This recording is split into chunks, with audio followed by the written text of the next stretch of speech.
પરમાત્મા મહાવીરે 12.5 વર્ષની સાધના કર્યા બાદ સૌથી પ્રથમ પ્રવચન જ્યારે આપ્યું એ વખતે એમના પ્રવચનમાં અસંખ્ય દેવી દેવતાઓ અને થોડાક મનુષ્યોની હાજરી હતી.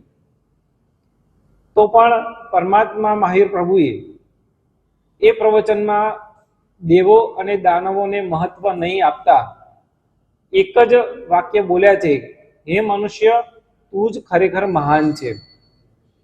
પરમાત્મા મહાવીર પ્રભુનું આ વાક્ય 100% સાચું છે, કારણ કે મનુષ્ય જે ધારે એ કરી શકે છે.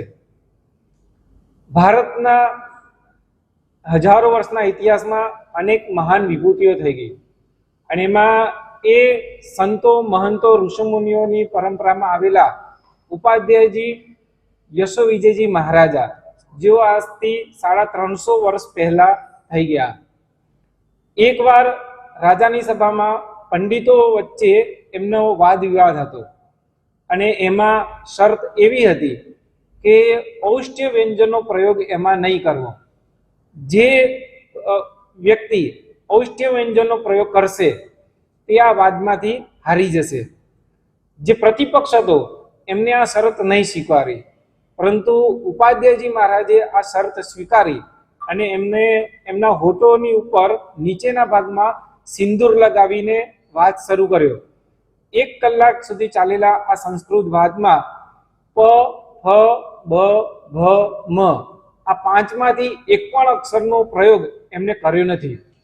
આ જ ઇતિહાસનું પુનરાવર્તન આજે જામનગરમાં થઈ જવા રહ્યું છે.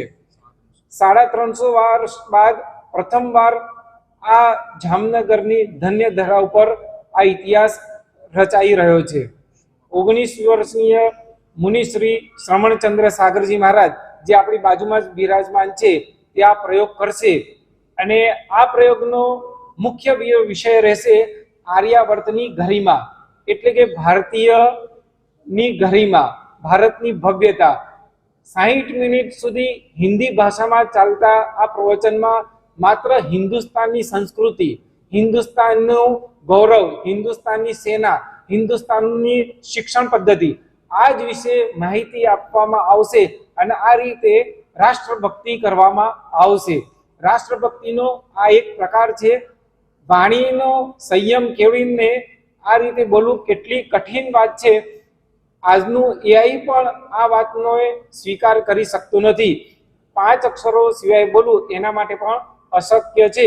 છેલ્લા 5.5 મહિનાથી આ મહેનત મુનિશ્રી કરી રહ્યા છે. જામનગરમાં 12 ઓક્ટોબરના દિવસે ટાઉન હોલમાં આ પ્રસંગ ઉજવાશે.